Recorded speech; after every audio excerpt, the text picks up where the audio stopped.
Stand for the Pledge of Allegiance. Pledge allegiance to the flag of the United States of America and to the republic for which it stands, one nation under God, indivisible, with liberty and justice for all. Alrighty, welcome to our County Commission meeting. We have a lot of meeting documents. They're on the end of the podium here next to Commissioner Heiberger. And anybody who's online or watching this on TV, those documents are also available down at the auditor's office. So they are public record and anybody open to review. If you need a listening device, see Carol or one of the county staff. And if you have one of these with you, you may want to avoid embarrassment and put it on silent. We'll move on to our routine business, and we look for a motion to approve our agenda. So moved. Second. Motion and a second. All those in favor say aye. Aye. Opposed, same sign. Motion carries. Moving on to our commission meeting minutes from July 27th, 2021. Motion to approve. Second. Motion and a second. All those in favor say aye. Aye. Opposed, same sign. Motion carries. Bills to be paid in the amount of $477,422.40. Pay the bills. Second. Motion is second. All those in favor say aye. Aye. Aye. Opposed, same sign. Motion carries unanimously. We have numerous reports. Actually, only one. Public Advocate meeting minutes for July 26, 2021. It might be just me, but I read the minutes. That's not a report. I mean, I'd like to see a little more meat on the bone when we get a report. You should come to the meeting and do a lot of talking. Is that right? Anything to add to the minutes on that, Commissioner Barth? You were at it? No, things are going well there. Okay. Personnel actions. Look for a motion to approve routine personnel actions. Motion to approve routine action. Second. Motion from Heiberger, second from Barth. All those in favor say aye. Aye. Opposed, same sign. Motion carries. Mr. And good Chairman. morning, Carrie. A quick comment, Mr. Chairman. Yes, sir. We need to be more snappy up here on getting our motions in seconds. Snappy. I'll go with that. Significant employee anniversaries for August. I have a short list, but adding up to a lot of years of service. We have Audie Murphy in the State's Attorney's Office celebrating 5. Brooke Goodell, also in the State's Attorney's Office, celebrating 5 years of service. Ethan Pollock in the jail celebrating 20. And Jill Weber, also in the State's Attorney's Office, celebrating 35. So congratulations to all of them and our gratitude for their many years of service. Yep, big thank you. So, okay. Volunteers in the county. And list is creeping up towards that 200. I think our official count is 192 serving over 9 departments of the county. Close to pre-COVID levels, or? Not quite there, but we're getting there. We're going in the right direction. All righty. Comments? Thank you, Carrie. All right, thank you. We have several abatements. Bring up Chris. RDID 51818, 2020 property tax, $2,251.62. What do we got? Good morning, Chris Lilla, Equalization Office. Yeah, these are all veterans exemptions, so no surprise there. The drill is they're permanently and totally disabled, and once they get their award date, if that award date precludes our assessment notices, then we, out of practice, go back and credit them their money back. So we are recommending approval of these, and you already read the first one. What is the amount? Is it at 100? Excuse me? How much is abated? Is it based on the value? 150, the first 150,000. First 150. Has that changed year to year? Yep.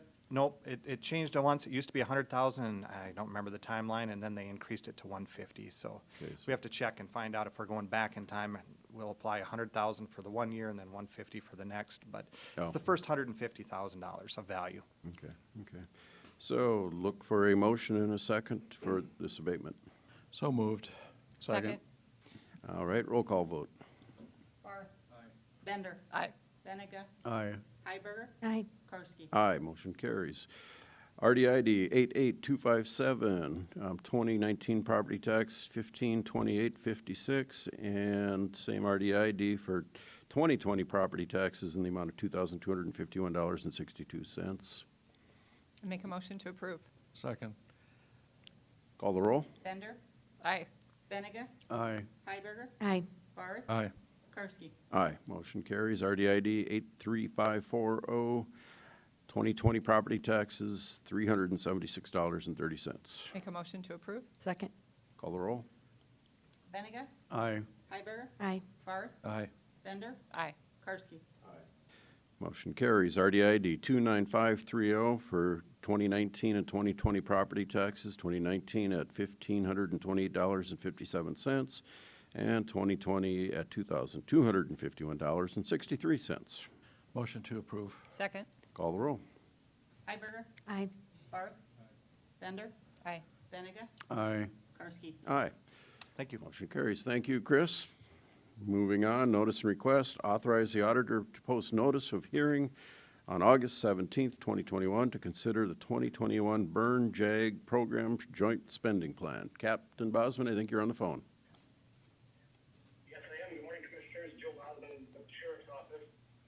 And the interlocal agreement was signed last week on the Burn JAG, which stands for Justice Assistance Grant between us and the city of Sioux Falls.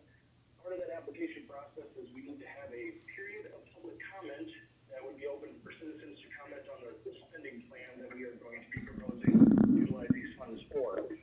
With your authorization today, we would be setting a date of Tuesday, August 17th, 9 a.m. back in the commission room during a normal commission meeting to have that public comment period, and we can post notice by the auditors to do that. Thank you, Joe. Questions for Mr. Bosman? Make a motion to approve? Second. Motion is second. All those in favor say aye. Aye. Aye. Opposed, same sign. Motion carries. Thank you, Captain. Thank you. You bet. All right. Make sure I didn't miss anything here. Planning and zoning notices.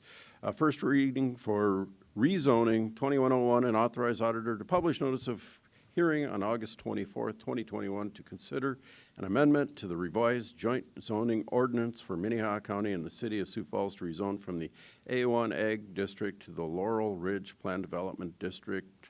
Kevin. Good morning, Kevin Hookman from the County Planning Department. Yes, this is the first reading for rezoning 2101. The location is just north of Sioux Falls near the Veterans Cemetery along Slip Up Creek Road. This item was heard before the Joint Planning Commission at the July 26th Planning Commission meeting. The Joint Planning Commission did have a split decision at that where the county recommended approval and the city recommended denial of the request. Since this is the first reading, the action should be taken to authorize the auditor to publish the notice of the public hearing.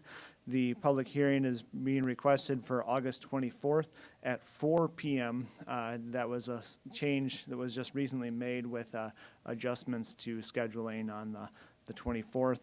So the meeting will be at 4 p.m. instead of the typical time. So is there any questions? Kind Make of a have motion. one, I guess. This did not pass the joint, I mean, the county approved, the city didn't.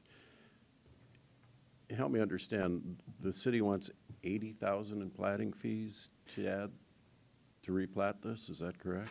So yes, at the presentation, it was brought up that the city is requesting that the petitioner replats both this property and the existing event center barn property into their zoning districts. That way there is not multiple zoning districts on the same parcel. And by the process of replatting, the city will charge the replatting fees or their fees for doing so. And that was something approximately 86,000 or something like that the previous wedding barn was required to pay. So the assumption is that this one would be similar to that. So it's unknown exactly how much it would be. Look for a motion to set the date of hearing. That's my motion. Second. All righty, motion and a second. All those in favor say aye. Aye. Opposed, same sign. Motion carries. Thank you, Kevin. Moving on. First readings for rezoning O2, and authorize auditor to publish notice hearing on August 24, 2021 to consider amendment to the 1990 revised zoning ordinance for Minnehaha County rezone from A1 Ag to light industrial. Same property? Or No, so this property is located by Valley Spring. Yeah, and let's see, kind of an industrial district on the north. Oops, I can't get the thing to move. Click to the next one. On the northeast side of the town. Their staff did notify the town via email and a phone call. We didn't receive any response, so that we're assuming the city's okay with it. There is other industrial and commercial rezonings in the area. The Planning Commission heard it again on the July 26th meeting, and this was just the county, and they recommended approval for this. Again, today's action is to authorize the auditor publish notice of hearing, and this would be August 24th at the 9 a.m. meeting of the regular county board. same day, different time? Yep. All righty. That's my motion. Second. All those in favor say aye. Aye. Opposed, same sign. Motion carries. Thank you very much, Kevin. We have no petitions for compromise of lien, and we are at the opportunity for public comment. Anybody here like to take a moment? Good morning, Scott. We'll let Mr. Cunningham jump up first. Good morning. John Cunningham, 4904 South Oxbow in Sioux Falls. In this morning's news, Argus Leader, there was a publication of the proposed budget, apparently, and I had one question. Budgets are kind of an interest of mine. There's an item of $4.18 million for support of the poor. And I was wondering if, how is all of that, or how much of that might be the indigent health care? It'd be interesting for people to know how much health care is already being provided to the poor in Minnehaha County. So doesn't seem to be broken out separately. Is that all indigent health care, or is that just a part of it? Thank you. Somebody What was answer the that. category? What was the category again? Just, I didn't hear The what you said. category was support of the poor. Support, okay, thank you.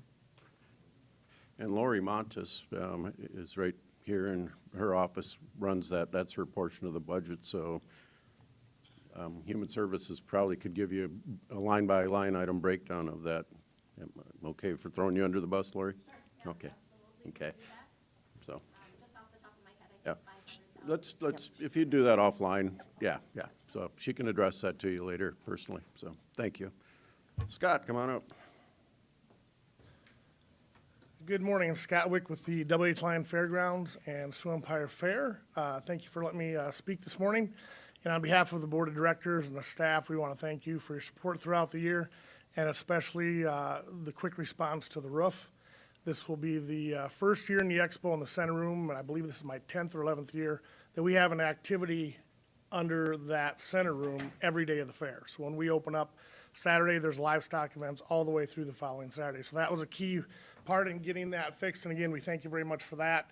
We also had the repair on the water, so we have a great water supply over on the west part for the open livestock events as well. So we kick off on Thursday, 5 p.m. with Old Dominion. That's a concert we've been working on since 2018, and scheduling conflicts and with what happened last year, we were unable to have that show. So we kick off Thursday with Old Dominion. Friday is our normal sneak peek. There's no concert. Saturday we have Frankie Ballard, Sunday Hairball. Monday we have Parmalee and Hardy. Tuesday we have Randy Hauser with Colt Ford. And we're doing something a little different on Wednesday. We have Joe Terrell. He's a 9/11 firefighter from New York that survived the towers when they went down. And he'll be speaking for 90 minutes on the grandstand in front of everybody Wednesday night. And we've put it out to everybody through Jason Gearman with the Emergency Management Services, all first responders, veterans, firefighters. Everybody is invited with proper ID +1 to come see that for free. We think it's a pretty cool story he has. Talked to him extensively, and so I won't talk about him anymore, but I encourage everybody to come out and see it. He has a great story to tell. And then on Thursday, we have Jameson Rogers with Larry Fleet, and then we get the stage out of there, and we're bringing in a big air ATV act on Friday, which helps us out in a couple different ways. Thursday, the stage can leave. Then we bring in this big air ATV act that doesn't require any dirt. After that, we get work all through Friday night to get ready for the rodeo on Saturday. So everybody's showing up. Our carnival operator said all the other places they've played, up north anyway, have been very well attended, and they've had very good turnouts where they've been. So we're pretty excited. As always, we can never control the weather, but there's a couple of hot days forecast, but it changes day to day this time of the year. So we're really excited for the 82nd Annual Sioux Empire Fair. I dropped off a bag in the office that has credentials and parking passes for the commissioners. So I'd answer any questions if anybody has any, but come on out and come out often. Questions of Scott? Mr. Chairman, I just want to comment that I'm wearing one of my Sioux Empire Fair shirts from years gone by, and it still fits. Perfectly. And Commissioner Bender brought her, Oh, yep, Oh, repping you the bet. fair here Looks for good. you. yeah, That looks good. all righty. Any other comments? Thank you, Scott. Thank you. Big event in the community, looking forward to it. All right, we'll be back and report when it's all over. Thank you. You bet. Anybody else here for public comment? All righty. Moving on then, regular business, authorize the chair to sign a lease agreement between Minnehaha County and Four Fat Guys LLC for fleet truck storage. That is the name of the LLC, Four Fat Guys. Morning, Steve. Good morning, Commissioners. This is Steve Gurrow, Hennepin, Minnehaha County Highway Superintendent. My first time in front of a board since I got this job, so I apologize. Yes, as Commissioner Karski said, we were very fortunate to find some temporary facilities that would work for our snow plows that are going to be displaced once our project starts on September 7th. And looking for your approval to move forward with the lease. We had trucks there last week. It's going to fit really nice. And Fred Konecki, our fleet supervisor, did a great job lining this property up. All righty. How long is that lease for? I didn't look. 1 year. It's a 12-month lease, okay. For some reason, if our building project gets delayed, we can go to a month after that. So, yep, get them out of the weather, you Yep. bet. All right, look for a motion. I would make a motion to approve. Second. Motion and a second. All those in favor say aye. Aye. Opposed, same sign. Motion carries 4-0 with one absent, I guess. All right, moving on. Authorize chair to sign an agreement to participate in the 2021 SD DOT County Pavement Striping Program. Yep, this is our annual striping program. There is one change for this year. The South Dakota DOT is going to a different type of paint. They're going to a high build paint. I do not have experience with that, but it's a different polymer that dries faster. You can go up to 30 mil thickness, so you can put either bigger beads or more beads in. It has more elasticity, so as the pavement moves, it stays in place and doesn't crack. It might be a little bit more than what we need for annual painting, but there will be a benefit. It does come at a higher cost, but we do have money in our budget in that category to cover those funds. The other portion is for recessed grooves. It's something that we do quite often in Minnesota. I'm glad to see South Dakota's doing that. You come in, you do a 3/16 of an inch grind where the striping goes, then you come in and paint it so that the plows don't come and traffic don't take your striping off, so you can get a 5 to 7 year life out of your pavement markings. So that's a good program, and the best part of that portion is 100% covered by federal funds at no cost to the county. Questions? Motion? Make a motion to approve. Second. Motion is second. All those in favor say aye. Aye. Opposed, same sign. Motion carries unanimously 5-0. All right. Jacob Mars will come up and introduce our interns and Aaron, our new employee. And he I works think for most of us read the presentation, and I think we're all looking forward to this. They work for Minnehaha County. Jacob Marsh, Highway Department. I'd first like to introduce Aaron Woolwent. He's our newest employee out the County Highway Department. Aaron comes from a consulting firm in Sioux Falls here. Before that, he went to school at SDSU for a couple years, School of Mines for a couple years, drove truck for a few years, and was a Marine prior to that. So we're excited to have him on staff, filling Melissa's old position. So Thank you for your Welcome. service. Welcome, and thank you for your service. thank you. Side note, the main reason we're here today is the two interns that we got for culvert inspections this year. We do culvert inspections every 3 years to assess our culvert conditions, figure out which ones we need to prioritize for replacement over the next few years. Anthony Peters is from Madison, going to South Dakota State University.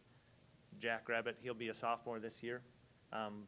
Both are in civil engineering departments in their respective schools. And then Noah Smansky is at UNL, also from Sioux Falls here, and he's going to be a sophomore as well. So I'll let them do the presentation. Morning. Good morning. So this is our 2021 culvert internship, and we've already had our introduction, so we'll get right into it. So in the beginning, coming in, we... Mr. Chairman, they need to use the mic a little better, because Yep, yeah, stand when if you're gonna be talking, yes. Yeah. Is that good? Thank you. So kind of coming in, I kind of knew what to expect because my brother Jake Szymanski, who I think also did a presentation here 3 years ago, he kind of told me what was up with the job, the internship, so I kind of liked it, how it sounded, so that's how I knew of it and how I came into it. Yeah, I found out about this internship from a family member who had been kind of looking at stuff since she also works for a firm, not as an engineer, but had kind of looked into that area. I did the interview and wasn't entirely sure what to expect, except that I'd have to earn my paycheck every week and do some rigorous data collection and maybe have some tight schedules. And overall, this was the case, but it was easier than expected to complete, and it was good work. Alrighty. The first day, we were shown presentations and walked through common issues and things we might run into with the culverts, so we would know what to look for. And then that was the first half of our first day, and the second half we were sent out and just started looking at them.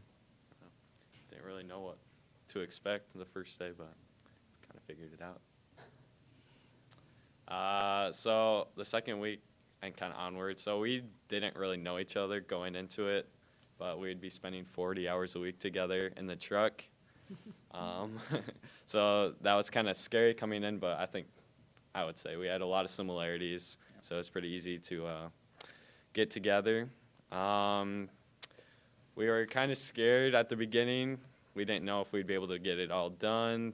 We went to like some of the most like busy parts of the county, and we kind of figured out that we would be done pretty early, so we got done a couple weeks ago.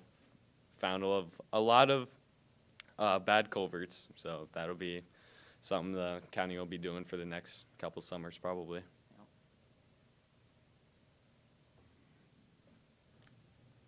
And so starting out the first day, we barely even got a mile done and found out we had to get 367 miles done, and that seemed like a pretty big task. But after getting into a couple weeks, we got into the groove of it, and so we knew what to look for. We knew about how long it would take, and just got it done from there. We also learned the importance of sunscreen very quickly, and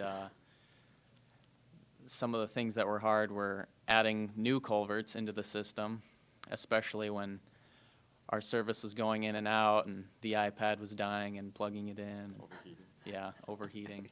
So we got good at figuring that stuff out and bringing mobile chargers and improving our IT skills. So we also, Shannon and Jacob, had us do different things throughout the internship to kind of broaden what we would learn.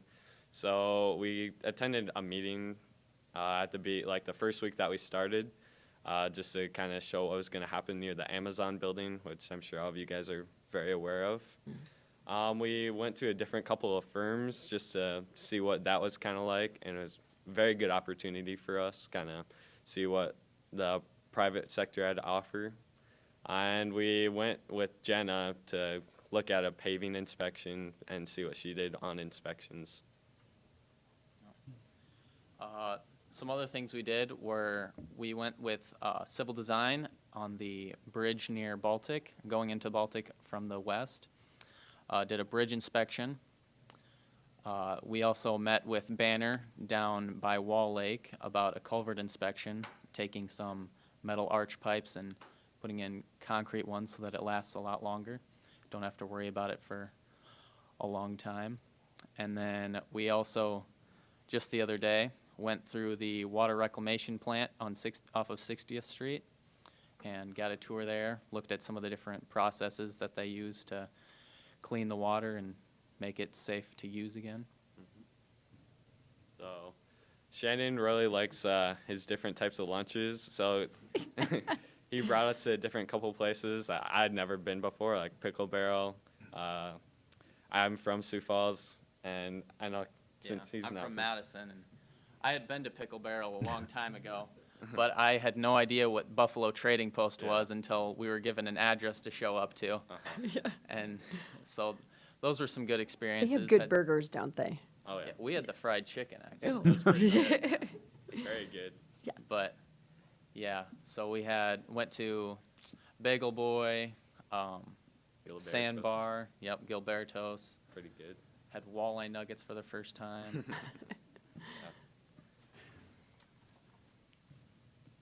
So, some of the best things about the internship, it was a great opportunity. Very thankful for it. Got to work outside and see the whole county, which I hadn't done before. I'd mostly only been around Sioux Falls or Del Rapids, and I like getting the experience in data collection, management, and inspection. So this was one of my first jobs, or my first job where I worked outside, so it was a lot different. I worked at Hy-Vee before, so this job, even though it was 10 hours a day, it flew by pretty quick, so that's something I loved. The internship really opened my eyes to the different things in civil engineering. After the freshman year, we don't really know. Even after all 4 years of college, we don't really know, but this was really good at like showing us a broad experience of what to look for. And everyone at the office is pretty cool to work with, so that definitely makes the job a lot better. So, although it was a great job, there are some things that aren't the best. And some of the things that I disliked were extremely hot days, which you could deal with, but there was sweating and the sunburn. The repetition of getting in and out of the pickup constantly, because each culvert only takes about 3 minutes or 3 to 5 minutes. And so you get in and out, and it just gets you get sore from that sometimes. One of the things was going and looking at culverts that were nearly buried, because you had to get flat down on your stomach and try and crank your neck the right way to look inside of them. And then probably the worst part was the second week I had the worst sunburn of my life as well as a cold. So we also dealt with a lot of insects. Probably the first month, we would find probably a tick on us every hour, a couple of ticks on us every hour. So that was kind of scary. And near the end, there were these like giant like black bugs that would like buzz near us. So that was pretty scary trying to look down underneath, and they would come zooming out. Not sure if they'd sting us or Yeah. Waking up early, I mean, we'd been to COVID schooling for past year, didn't really have to wake up. I probably woke up at like 10 o'clock usually, and then going to like 5:45 a.m.s is what I usually do, so that was pretty hard. And then do you want to? Yeah.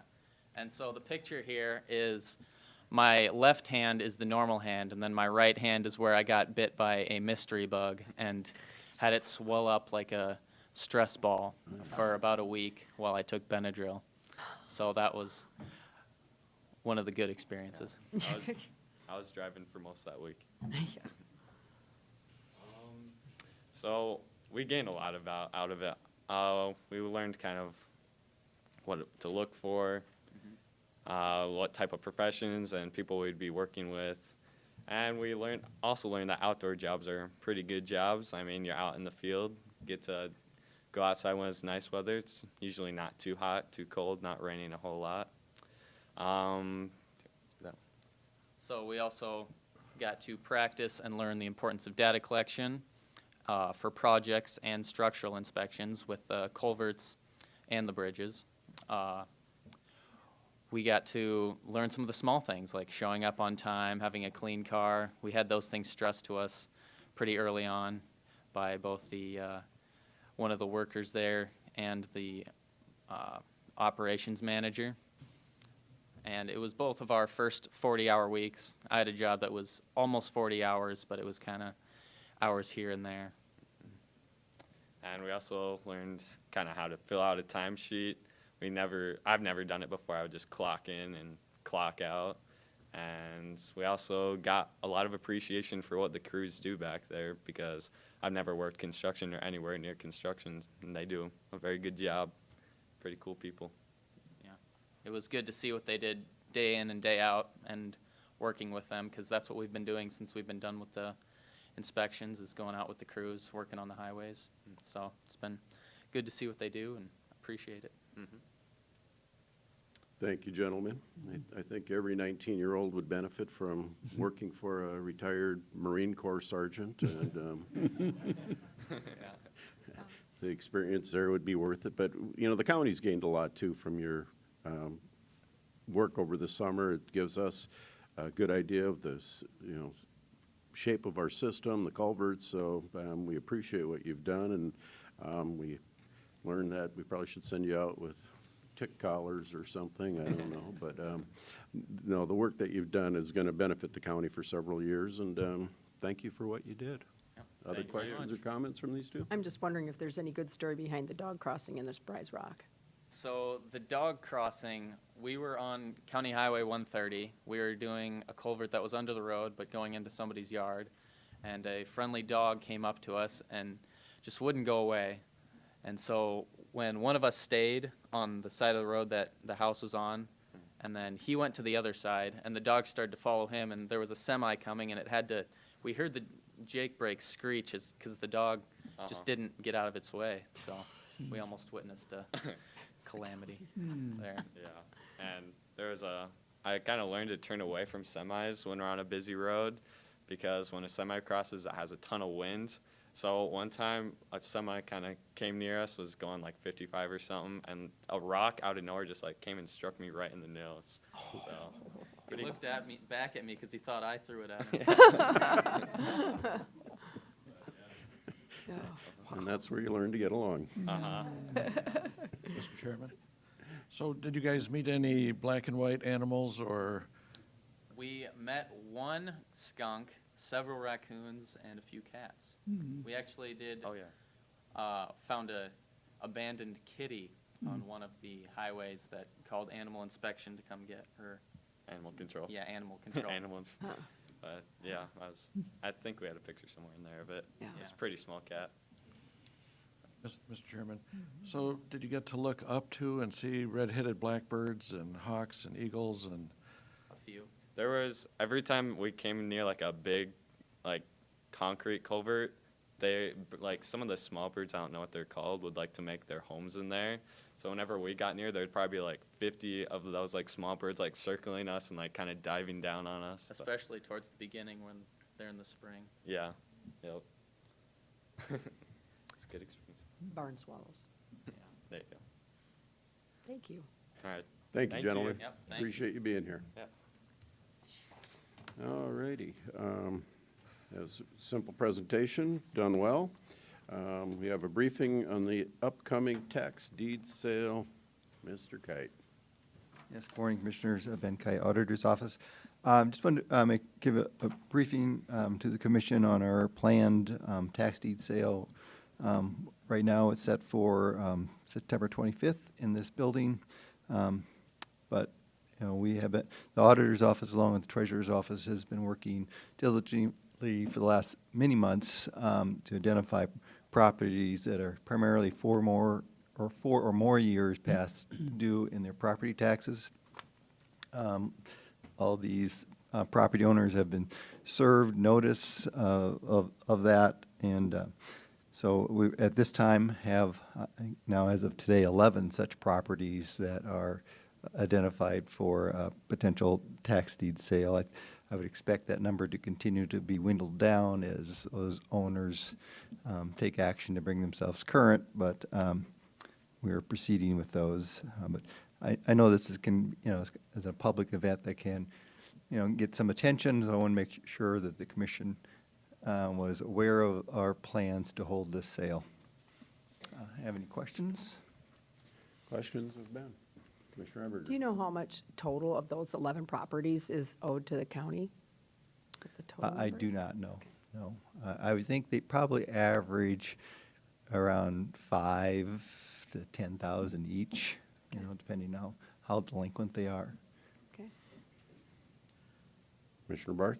So, Auditor Ben, how long have they gone without paying their taxes? At minimum of 4 years. Some of them are 5, maybe 6 years. I don't think we held a tax deed sale in 2020. So we've got somewhat of an inventory of these homes that are built up. There is a potential for another sale maybe in the spring as we work through those and get them served and that sort of thing. But you know, I think we're just trying to get to a point where we clean those up and then we'll be more of a regular process. Is it 11 or 12? I've heard that. So I had 12 in my briefing memo, but since then it's dropped to 11. Oh, good. Right, and Okay. I said I would expect that number to continue to dwindle down. And, you know, it'd be our hope that it would be 0, have no properties, but you know, I would expect it to be somewhat less as we move forward. What's the penalty for not paying, I mean, for being that delinquent? Well, you're charged 10% interest on the balance due, right? So that's, I guess, the penalty. There's no other additional fees, if that's what you're asking. Okay. Curious. Thank you. All righty. Again, this is a briefing and with upcoming activity. Thank you very much, Ben. We have a briefing on the NACO Housing and Health Action Learning Cohort. Good morning, Lori. Good morning, Lori Montes, Human Services. I'm here just to update you all on a project that Human Services engaged in starting in October of 2019 with a scheduled completion date of July of 2020. It was really a partnership with the city of Sioux Falls. NACO had offered this learning cohort, and people could have up to 4 team members that participated in the cohort, and one of the team members had to be an elected official, and so Commissioner Bender was on that 4-person committee, as well as myself and 2 members from the city of Sioux Falls, one being the city housing manager, and the other was the Falls Community Health Clinic manager. Of course, with COVID in 2020, things kind of got off track a fair amount, but we did, fortunately, as we started the project, we met initially in Miami for a 1-day session. The 5 counties that were chosen by NACO to participate in this learning cohort got together. There were some presentations on resources, and each county shared what their goals and hopes were as far as an action plan resulting from this learning cohort. We also got in one more in-person visit in February of 2020, right as COVID was beginning. We met in Washington, D.C. 2 members of our team got to go, so myself and the city housing manager went to D.C. and again had presentations, conversed for a 1-day period with the other county teams, and I think we did get some good information from that, and following that then we were to put together our action plan for what each county had hoped to do with this information. And it was really based on looking at affordable, accessible housing and the effects of that on health outcomes for county populations. So then COVID hit. We ended up doing a number of phone calls in 2020 that were all really based on COVID. We kind of got away from kind of what we were doing with our action plans. While we had those goals in place, really the focus of those conversations was really in providing support to county members that were really working hard to deal with COVID in their counties. And so we kind of got back on track toward the end of last year, had a phone call in December, and then we had one final phone call just in April of this year as the project was extended a little bit just because of the pandemic. And so I included in what I provided some of the progress that we made in the goals that we had established for Minnehaha County. And so we had 3 goals through the county team, and that was, 1, to create a housing trust fund. The affordable housing, accessible housing advisory board was formed and has been, I think, just starting to look at that housing trust fund. The city, I know, has wanted to move forward on that. Again, with COVID, things were kind of maybe delayed, but I think there are still conversations happening with that, with hopes of moving that forward and getting a housing trust fund in place. There were some speakers that happened during those face-to-face meetings, and some of the other counties were also working on establishing housing trust funds. So there's some good resources, I think, out there for that. As far as the Accessible Housing Advisory Board, moving forward, that, like I said, that board has started meeting. They are starting to work on some other issues. Again, it's been affected some by COVID, but they're in works and trying to move forward with that housing trust fund. The second goal was to establish a housing clinic and create a single entry point for housing services. You all have probably heard that housing services, while plentiful in Sioux Falls and our county, are really difficult to access, right? They kind of refer to it as a plate of spaghetti. So there's all kinds of resources, but none of them really work real well together. And so the city and county were working to establish this housing clinic. We have continued to move forward with that. So in January of this year, the housing clinic coordinator was hired, and Amos Abu has been working in that position since January. The city housing manager, unfortunately, left her position, and so again, I think that put a little bit of a wrench in moving forward with the housing clinic, but we do continue to take steps to move forward with that. Amos comes to our office weekly. We meet with him and talk about kind of what progress he's made and kind of getting everybody on the same page. As far as housing services, he's working to, one of the other action steps here was to develop like a data dashboard and a housing registry, and so he's been making some progress with that. He's been working with the Helpline Center in trying to coordinate a software kind of program with them as far as being a point where people could call and get referred in the appropriate direction. And then also with that, looking at the rental registry, and so working with the South Dakota Multi-Housing Association in putting together maybe an idea of having them be kind of the central point for where people could go that are searching for housing and access not only affordable housing for people, but just general market rent housing as well. Again, trying to make that process more simple for people moving to or moving around within our county. And then our final goal through this learning cohort was to have Falls Community Health work with another federally qualified health center. And so this really was primarily a city goal, but the city Falls Community Health Housing Clinic representative from the team did coordinate with one of the other counties, Walton County. Florida was also a federally qualified health clinic, and so she was able to coordinate with them and kind of try and work on some other things, maybe as far as knowledge and processes that they used in order to help with Falls Community Health. Again, related to COVID, that person from the city became one of the lead people in leading efforts for COVID and housing people, and of course the whole health management piece with COVID. And so her duties got adjusted a bit during 2020, and she became primarily working on COVID issues. So I am not sure exactly how much other progress she's made on that, but she was put in touch with the Walton County folks, and we were certainly appreciative of partnering with her not only in this cohort, but also just in getting people through COVID with housing and health issues related specifically to that pandemic. So made some progress on that, and more to come, I'm sure. Any questions you have for me on the project? Commissioner Benega. Lori, the chamber has a housing department, so to speak, that specializes in some of the needs of the region. Are they involved in your committee at all? No, they are not. Not with this project, they were not, no. Mr. Chairman.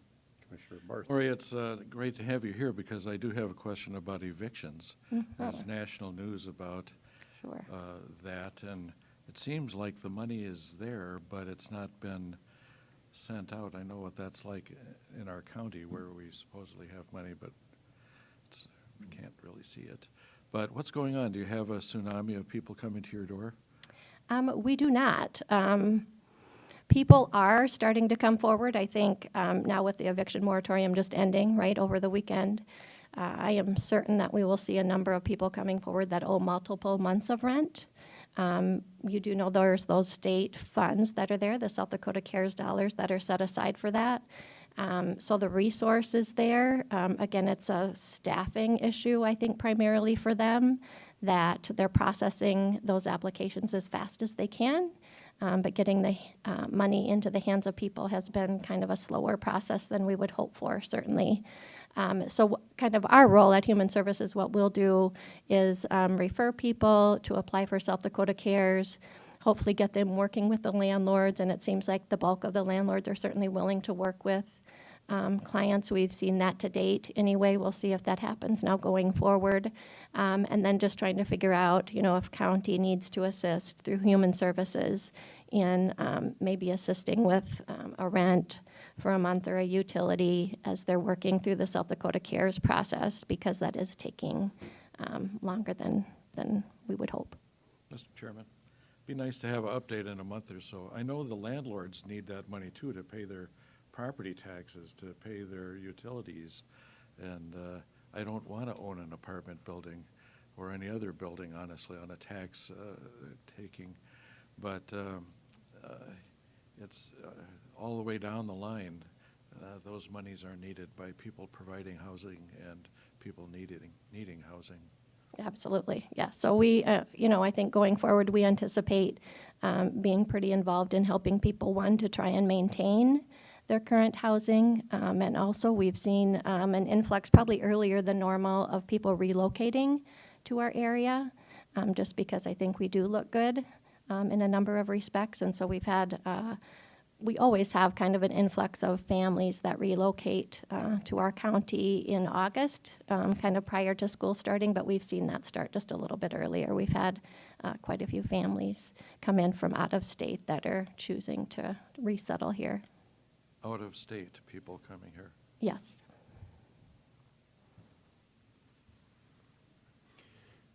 Thank you, Lori. Well, work in progress, to be sure. For sure, and, yeah, absolutely. Yep. Thank you so much. Thank you. All righty, moving on. We have a request to display fireworks at Houston Speedway on August 22nd, 2021. Had conversations with the fireworks display individual. He can't be here, and I don't think anybody from Houston is able to attend. Wasn't aware. Okay, what do you have? Melinda Storley, Commission Office. The action requested today is to consider a motion to approve a request to display fireworks. Mike Denning with Fireworks Stores requesting authorization to discharge fireworks at Houston Speedway on August 27, 2021, pursuant to South Dakota Codified Law 343714 and 343713.1. South Dakota counties have the statutory authority to issue permits for the use of display fireworks and consumer fireworks at public and private events. Minnehaha County does not have an ordinance governing the discharge of fireworks within its boundaries and does not currently have a fireworks permit application in place for display or consumer fireworks at public and private events. The form submitted by Mike Denning was not provided by the county or state. Attached is a fireworks form, certificate of liability insurance naming Minnehaha County as additional insured, and an email from Split Rock Fire Department Chief Joe Egge supporting the fireworks display. The Minnehaha County Emergency Management Director has also reviewed the documents and has no concerns. Questions, Commissioner Bender? Well, I had several conversations with Mr. Denning, and I was actually quite disappointed that neither he nor anyone from Huset's, I had specifically asked that somebody from Huset's be here today. I explained that we've had several complaints. I live out near Brandon. I hear Huset's when they run because my house isn't that far away. And there have been complaints about how late Huset's has been running. They had indicated to us early on that they were going to be done by 10:30, and there have been several times where they have not done that. And, you know, weather happens, things happen. But I did talk to Mr. Denning yesterday, and he has been in touch with Huset's. They only are running 2 races the night of this fireworks display. And he assured me that they would start the fireworks by 10 and be done by 10:30. And I'm willing to vote in favor of this tonight, but if that commitment is not meant, I will not vote in favor of future fireworks displays out there.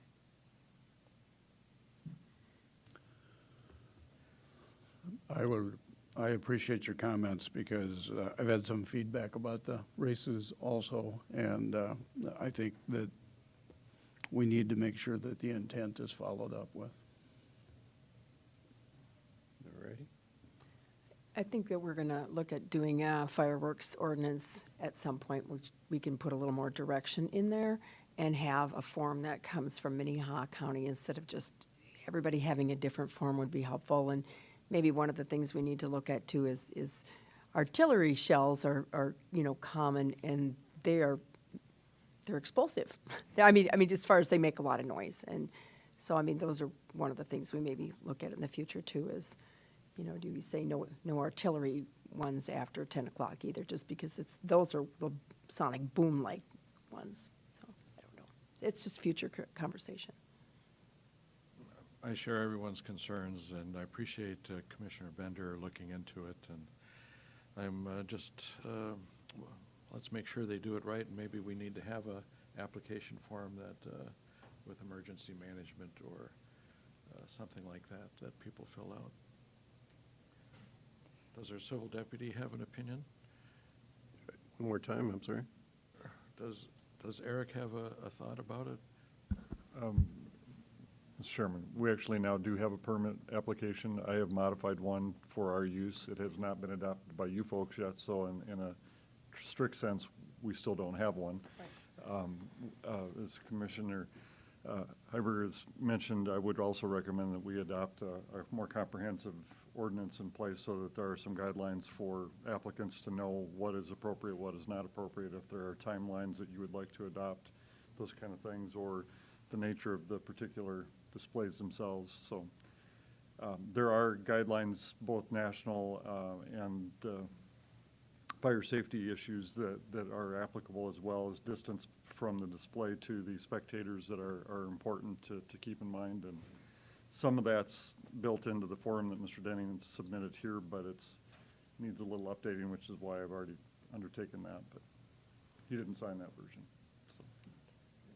I'll make a motion to approve the request to display fireworks. Motion? Second. Second by Heiberger. All righty. My only comment, I guess, would be, you know, Sunday night's different than a Friday or Saturday night. You know, some races are going to go, and races, cars going around the track, you know, till 11, 12 at night are just as loud as fireworks. So it's not the fireworks that we're just addressing. It's the noise in general. And, you know, if you're going to have races on a Sunday or a Thursday or whatever, the expectation of the public is a lot different than it would be on a Friday or Saturday night. So just something to consider, I guess. We have a motion and a second. All those in favor say aye. Aye. Aye. Opposed, same sign. Motion carries. Thank you. All righty. We have a amendment 2 of the Tegra Group Consulting Agreement for the Extension Admin Building Remodel. Carol. Good morning, Commissioners. Carol Muller, Commission Office.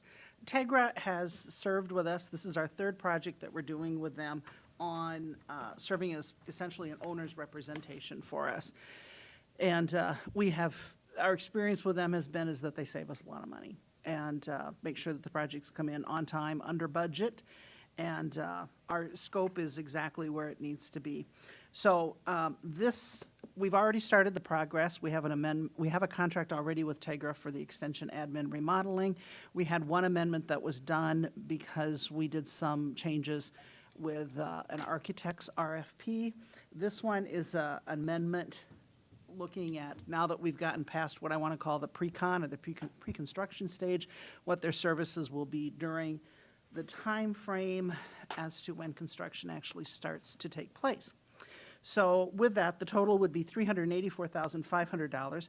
We've already paid Tegra $108,500, and this new amendment would add 16 months at $17,250 per month for a total of $276,000. So Civil did some restating on this, reaffirmed the contract, and would look forward for your approval. Questions, Each need comments? to fill this out then? One more time? I just wondered if I needed to fill out the blanks on this page besides the smiley faces that paperwork. I think we got it covered. All righty. Look for a motion to authorize me to sign the amendment. Second. All those in favor say aye. Aye. Opposed, same sign. Motion carries. All right, we're to the point of liaison reports. Commissioners. Can I pause for a second? Was it Hyberger or Bender? Sorry.